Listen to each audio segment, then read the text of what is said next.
আসসালামু আলাইকুম সুপ্রিয় 2025 সালের এসএসসি পরীক্ষার্থীবৃন্দ, আজকে তোমাদের ইংরেজি পরীক্ষা শেষ হয়েছে। এখানে ইংরেজিতে অনেক স্টুডেন্টের রেজাল্ট খারাপ হয়েছে, অনেকেই পুরোপুরি লিখে আসতে পারো নাই, যার কারণে তোমাদের পরীক্ষা ভালো হয় নাই। এক্ষেত্রে শিক্ষার্থীরা অনেক দুশ্চিন্তা রয়েছে তাদের ইংরেজি পরীক্ষা নিয়ে। এই ভিডিওতে তোমাদের ইংরেজি পরীক্ষা নিয়ে একটা বিশাল সুখবর রয়েছে। সামনে তোমাদের গণিত পরীক্ষা রয়েছে। গণিত পরীক্ষার সকল এমসিকিউ এবং সিকিউ কমন উপযোগী সাজেশন আমাদের এই চ্যানেল থেকে পাওয়ার জন্য অবশ্যই চ্যানেলটি সাবস্ক্রাইব করে রাখবেন। Thank you so much. প্রথমত তোমাদের ইংরেজি পরীক্ষা প্রথম এবং দ্বিতীয় পত্র একসাথে মিলিয়ে পাস দেওয়া হচ্ছে, যার কারণে যদি কোনো শিক্ষার্থী ইংরেজি প্রথম এবং দ্বিতীয় পত্র মিলে মোট 66 নম্বর পায়, শিক্ষার্থীকে ইংরেজিতে পাস দেওয়া হবে। এটা হচ্ছে প্রথমত, যেটা মোটামুটি সকল শিক্ষার্থীরাই জানো।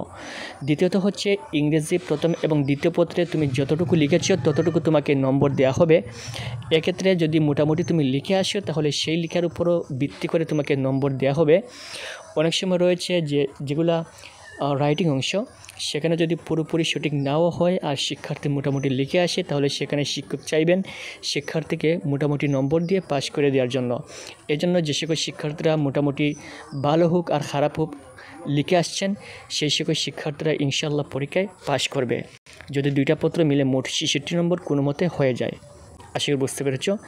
সামনে তোমাদের গণিত পরীক্ষা রয়েছে। গণিতের গুরুত্বপূর্ণ সাজেশন আমাদের এই চ্যানেল থেকে পাওয়ার জন্য অবশ্যই চ্যানেলটি সাবস্ক্রাইব করে রাখবেন। Thank you so much.